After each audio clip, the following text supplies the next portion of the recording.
Now then, welcome back to Appleyard's Motorcycles in Keighley, and today I have the pleasure of test riding a Benelli for the first time, and it'll be the Benelli Leoncino 800 Trail. So really looking forward to that. So before we get started, if you haven't been to Appleyard's, get yourself down. A fantastic range of bikes and plenty of demonstrators for you, and very helpful, very accommodating, very knowledgeable staff. So get yourself down here. Right, that's enough of that. Let's go test ride the Benelli Leoncino 800 Trail.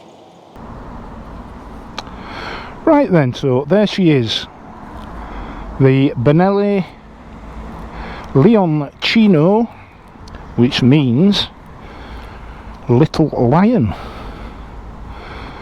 Leoncino 800, but it's 750cc basically. Trail, so there's a road, excuse me, dear me, there's a road version as well, and but this one, the trail version, which I think by far looks the better of the two. Less than £8,000. Now that's a lot of bang for your bucks. So let's crack on. I'm just about flat foot on this. Apparently it's 800mm seat height, but yeah, I can flat foot okay. I'm 6'1" with a sort of 32-33 inside leg. Nice little picture show on the old TFT there, so we're in neutral.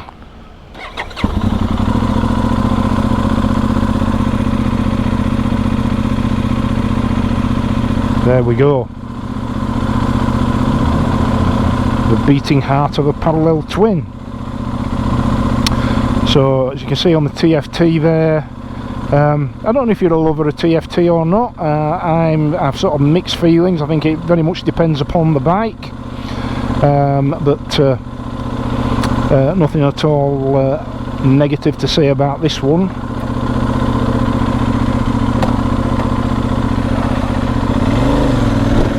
Oh, she bites fairly early on in that clutch travel.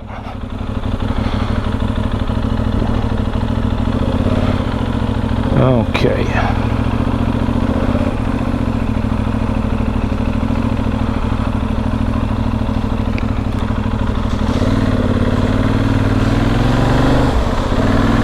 Okay, yeah, so what was I saying?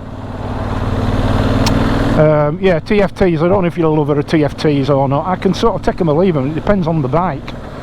I'm not entirely out of place on a bike like this, and pretty clear.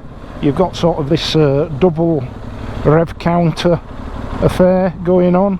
You've got a gear indicator on the right. Works slightly different to most. And yeah, 800mm seat height, which isn't the tallest, but it does feel as if the riding position is a little elevated, shall we say. Now whether or not that's the case on the road going version, the non-trail version if you like, I'm not entirely sure, but definitely a sense of being perched high up upon the bike. Let's talk about ergonomics and the riding position. First observation via my fat backside is that it's a pretty firm seat, which feels relatively wide betwixt the old thighs, if that isn't going a little bit too far. Initial impressions, but it's a brand new bike, so I'm sure that the seat will bed in. Position of the arms, the handlebars, quite an extended position, obviously adjustable there as you can see, and I think what I will be inclined to do, because I don't have the longest arms in the world, is I'd be inclined just to pitch these forwards a little bit. As you can see there, that's eminently possible. I'm just feeling a little bit very, very slightly, though not inconveniently, overstretched, slightly overreached, but that would be easily, very easily put right with a slight adjustment to the pitch of the handlebars. 30-second job. Nothing behind, so if I take her right down to 20 mile an hour in fourth or thereabouts and open up, yeah, very eager indeed, bags of torque. So no shortage of power there from this 750cc parallel twin. And we'll do the numbers when it comes to the walk around, but the engine is listed as 80 brake horsepower at the crank, of course. Be a bit less at the wheel.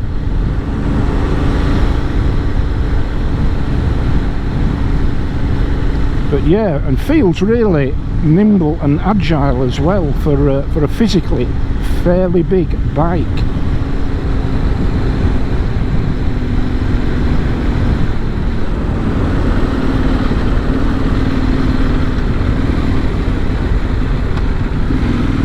Lovely slick gearbox, very positive, nice and snickable. And I'll tell you what, I'm loving this engine already.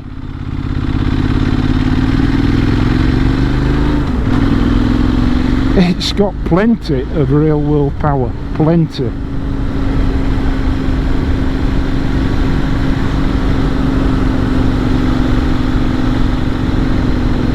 I mean, in terms of size and engine configuration, the nearest I can equate this to in terms of personal experience was I had a KTM 890 Adventure just a couple of years ago, and it feels as if this bike is somewhat in that territory. Perhaps not quite as mental as that bike was, but then this is 750cc and that was just under 900. So that said, that's the nearest personal comparison that I could draw, but it's in that broad category of parallel twin performance. And I'll tell you what, it sounds purposeful too. You know, some bikes you look at me and you think that's an awesome looking bike, that really does look like a purposeful bike, which this does. And then when you actually get on and you fire up the engine, you're suddenly in a whole world of disappointment. But not with this.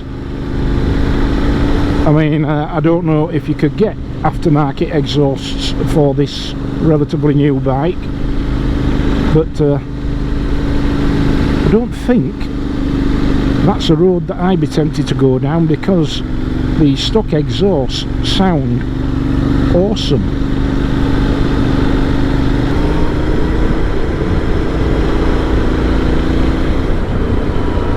Yeah, very nimble on the turning, very quick to turn in.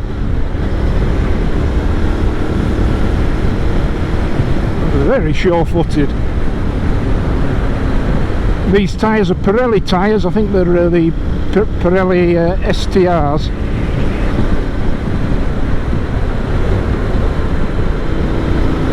And they are a semi-off-road, semi-knobbly tyre, and there is a slight sense of that. Nothing overly intrusive, but you can tell you're not on standard road tyres.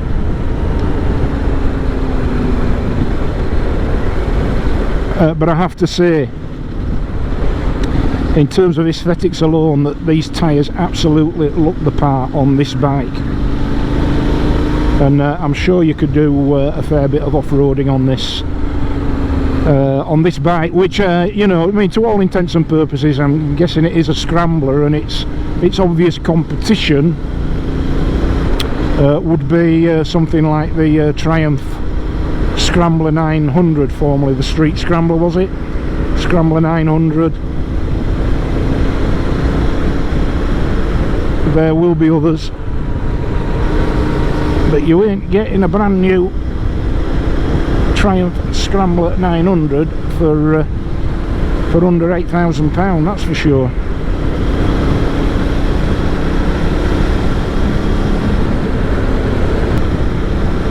Yeah, handling these rutted roads really well. I'm guessing a lot of that's down to the tyres, but a lot of other bikes that I ride on that stretch of road there, where that striation is in the middle, where that rutting is, from larger vehicles over the years. Other bikes love to track in that, they love to tram line to unnerve you a little bit, particularly at speed, but no sense of that on this bike at all.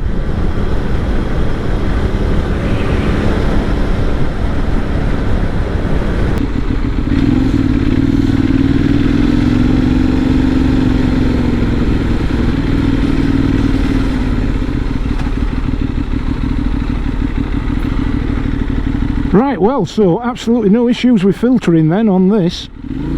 Just the job.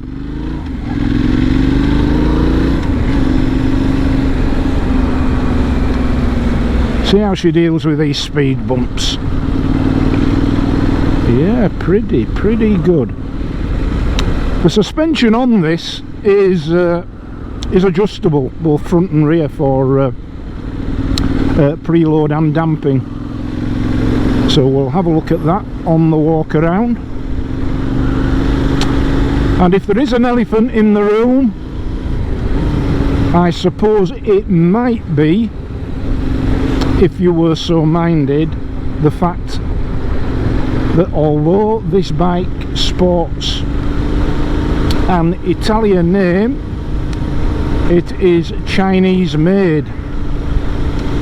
Now, according to MCN, in a recent survey, 75% of people would be put off buying a bike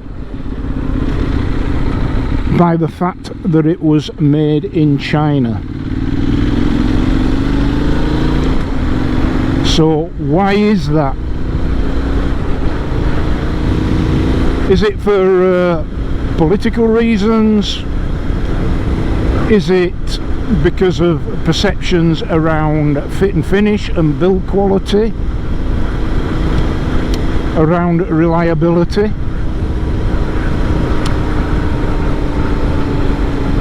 Or is it a combination of all of those things? Let me tell you, there is absolutely nothing whatsoever about this bike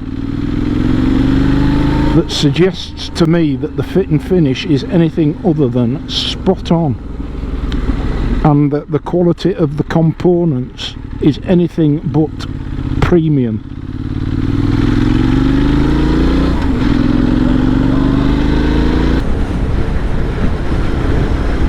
And this road called Yorkgate, just outside of Otley, is one helter-skelter of a road. There's nothing quite like it, but the suspension's handling it with consummate ease. Let's do the walk around.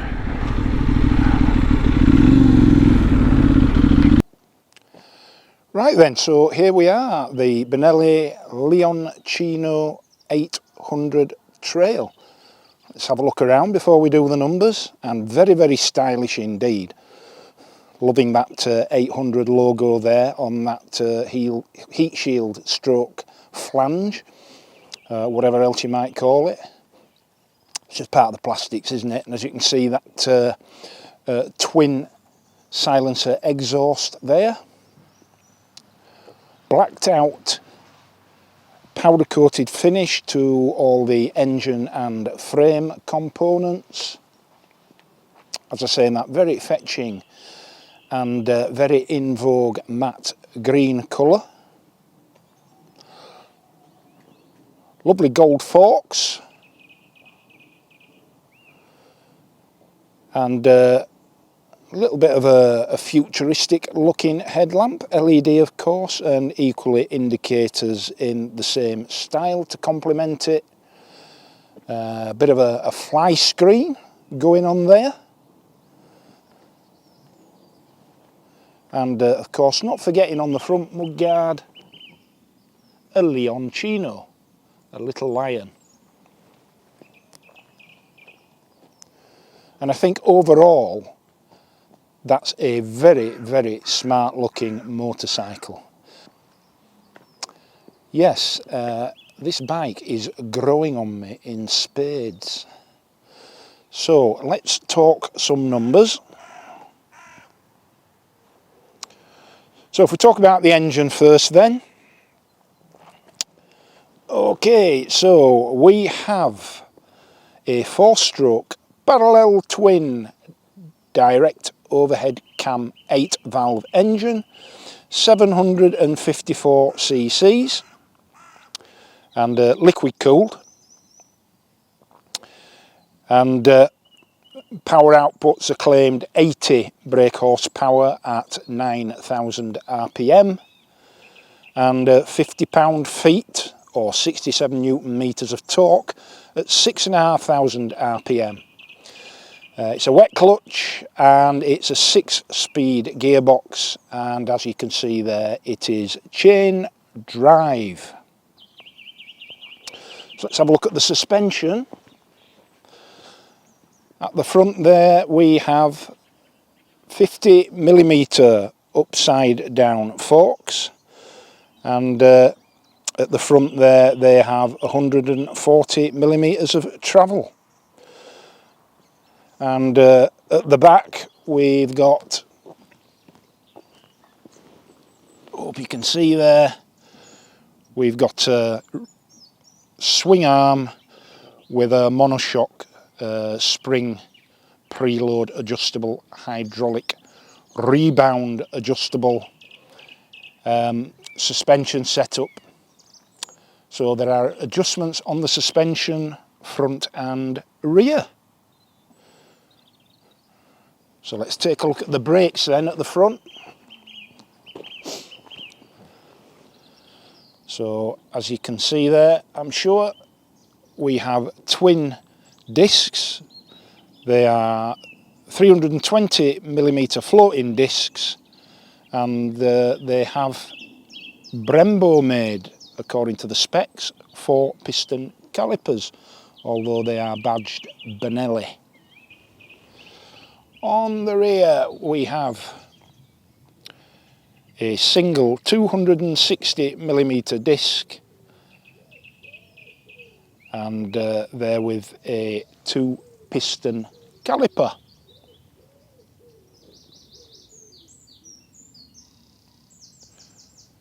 So the tyres are Pirelli Scorpion Rallies, and the rear tyre here is 170/60 R17, and the front is a 120/70 R19. So 19-inch front wheel, 17-inch rear. The fuel tank is 15 litres, and although I can't find a claimed miles per gallon consumption, I'm guessing really sort of 170-200 miles from a tank. And again, the rear light cluster, LED rear indicators, and the instrumentation, as you saw at the beginning, is a TFT screen. It's a 5-inch TFT screen there. Standard switchgear, pretty much.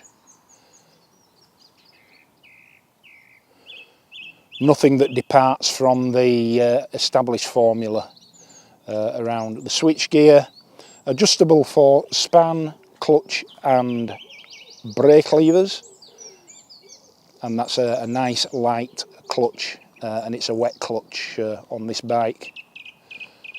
And the mirrors, very good indeed, those mirrors. I call them cat's eyes mirrors. These, the view behind is absolutely excellent. And cat's eyes, the sort of cat's eyes shaped, aren't they, which is appropriate for a bike called the Little Lion. Okay, and seat there eminently capable of carrying a pillion, a bit on the firm side, but I'm sure there'll be aftermarket options available. So let's take a look at me on the bike, and you'll be able to see what the general position is. Right, okay then, so let's have a look at me on the bike. I'm 6 foot 1 inches tall, 33 inch inside leg, 85 kilos. And the seat height on this is 800 millimeters, and as you can probably see, I can pretty much flat foot, even with the legs slightly splayed there. The riding position is leg-wise slightly acute, as you can see, certainly less than 45 degrees, but no less comfortable for it. So quite a sporty riding position, but a very comfortable and manageable one. As I alluded to earlier, my arms are a little bit outstretched on this bike. I'm a lot better if I shuffle forward a little bit on the seat, but of course if you wanted to adjust the handlebars, it's a simple matter of loosening up the handlebar retainers there and pitching these bars forward slightly. So the bars are adjustable for comfort. If you want to take this bike off-road, obviously it's got the right tyres for it, it's got the right setup for it, and it is, so by definition I suppose, a scrambler. Then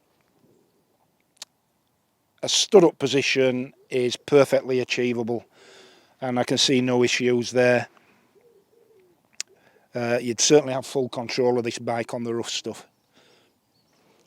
Yeah, very, very comfortable bike indeed, and nice elevated riding position, good view over and above the traffic and what have you.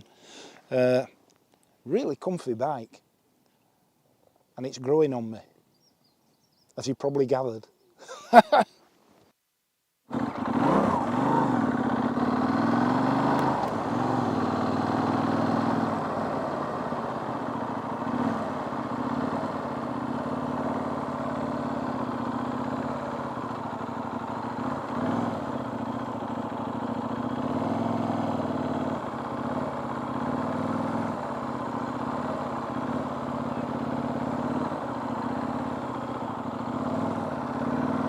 So I'm just showing you what the bike's like in terms of low speed manoeuvring at the moment, just modulating the rear brake. And it's got a decent steering lock on it, not the best, but certainly enough. And it's a heavy bike. I mean, it's 220 kilos wet, so it does feel quite heavy. I wouldn't say overly top heavy, but when it comes to low speed manoeuvring on and off the bike using foot power, you can certainly feel the weight. But then it's a 750cc motorcycle, so we should expect a little bit of heft to it.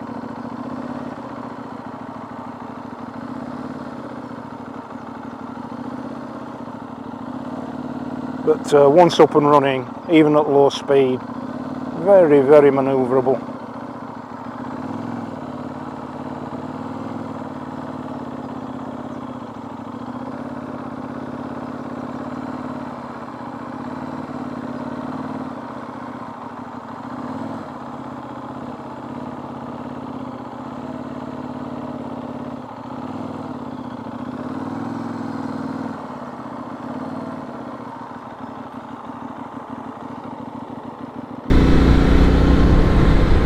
The more and more I ride this bike, the more and more impressed I am with three things really. Number one, the engine.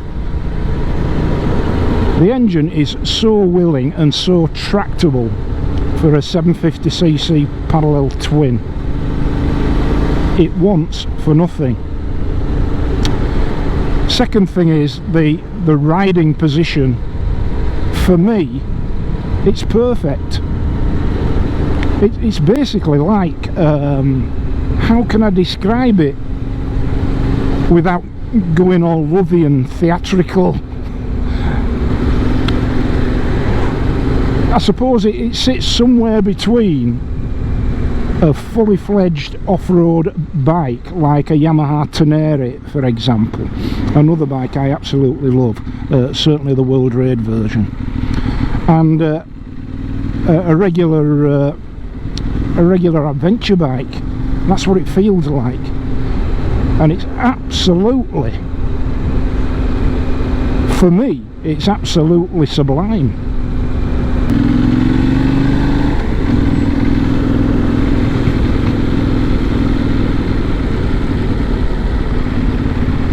Yeah, the fueling's absolutely fine.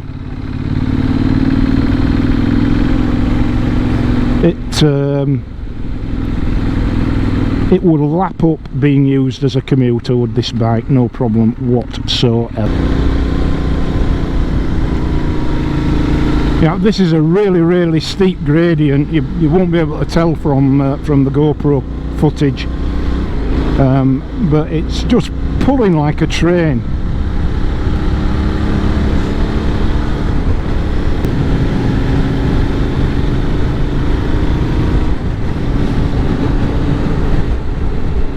So then, in summary, what can we say about the Benelli Leoncino 800 Trail? Well, let me tell you, I am well impressed with this bike. If you were to sit upon this bike and all its brand identification were obscured and you took it for a blast, you'd be thinking KTM or Yamaha, Suzuki, Honda, Kawasaki, dare I say even BMW. It just feels a very solid, very well put together, well fitted and well finished bike. And in terms of styling, I just think personally, in the scrambler genre, if you like, it's right up there. And I have to say, in terms of all-day riding comfort, notwithstanding the fact that it has a firm seat, and I come back to the point that a firm seat does not necessarily mean an uncomfortable seat over distance, because I find, as I'm sure most of you have, that firmer seats over a longer distance tend to be a bit kinder on the old glutes. You can endure more on a firmer seat. That's what I've always found. So although initially this OEM seat feels a little bit firm, having been on the bike now for the best part of 2 hours, not the slightest complaint from the old rear end. Mine, not the bike's, that is. The engine is willing, tractable, linear and predictable in terms of its power delivery. There are no nasty surprises. It pulls like a train in just about any gear, even when you're on a steep uphill gradient. It will meander along perfectly happily at low revs in heavy traffic. no surging, no hiccuping, no jittering, no dither about it whatsoever. So the engine's sublime. You know, 80 brake horsepower, that's pretty good. In the real world, that's all you'd ever want. And this bike could do anything and everything, to my mind. And the only thing that I obviously can't comment upon, having been out on it for just under a couple of hours, is long-term reliability and durability. Time's going to tell on that, but absolutely every indication at this point is that the bike is exceptionally well put together. So I think it rides brilliant, it looks fabulous, it feels really comfortable.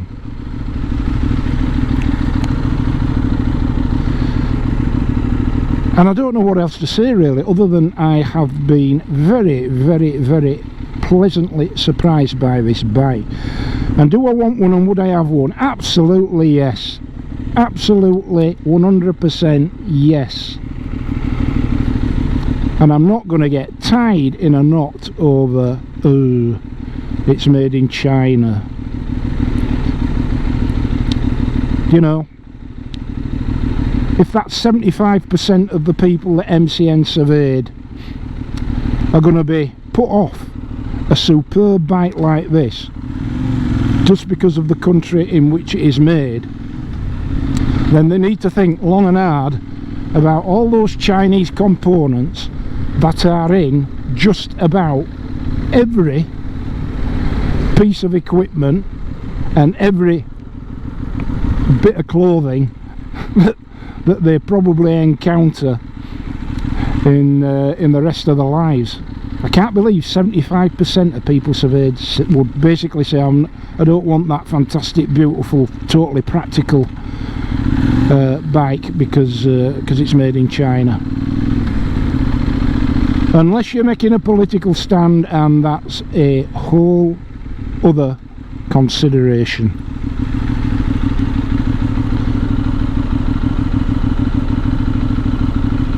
But as I said, if you were taking a political stand there, you'd end up emptying your house, wouldn't you, completely of everything. You'd be chucking out your telly, your fridge, your microwave, your iron, your coffee maker, your kettle, your central heating boiler. You'd be walking around without a stitch on probably. Nobody's going to do that.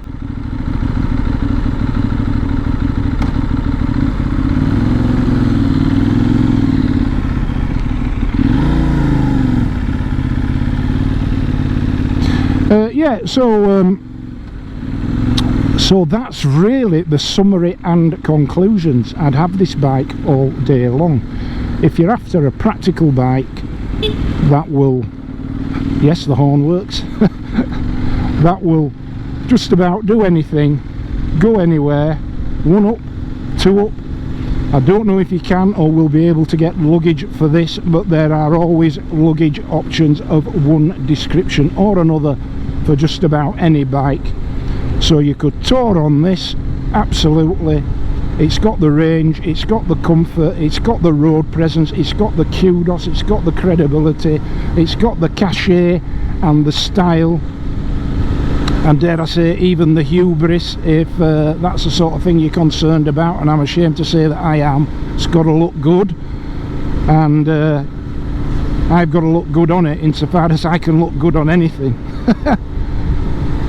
And in every sense this bike ticks those boxes and then some. I suppose that all that remains to be said is another big thank you to Appleyards of Keighley, and in particular to Lewis and Kieran there, who look after me. Oh, look at the state of this. Sorry Appleyards, she's going to be mucky. Farmer Palmer's been out.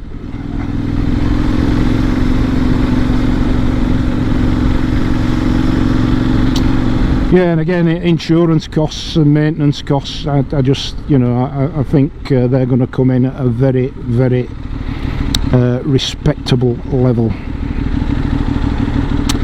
So I suppose that's about it. I'm not going to voice over this time, so if you prefer the conclusions via voiceover, as per the last two reviews, let me know. But if you prefer me to sum up on the fly, on the bike, as I have done here, please let me know. And until the next time, thanks ever so much for watching.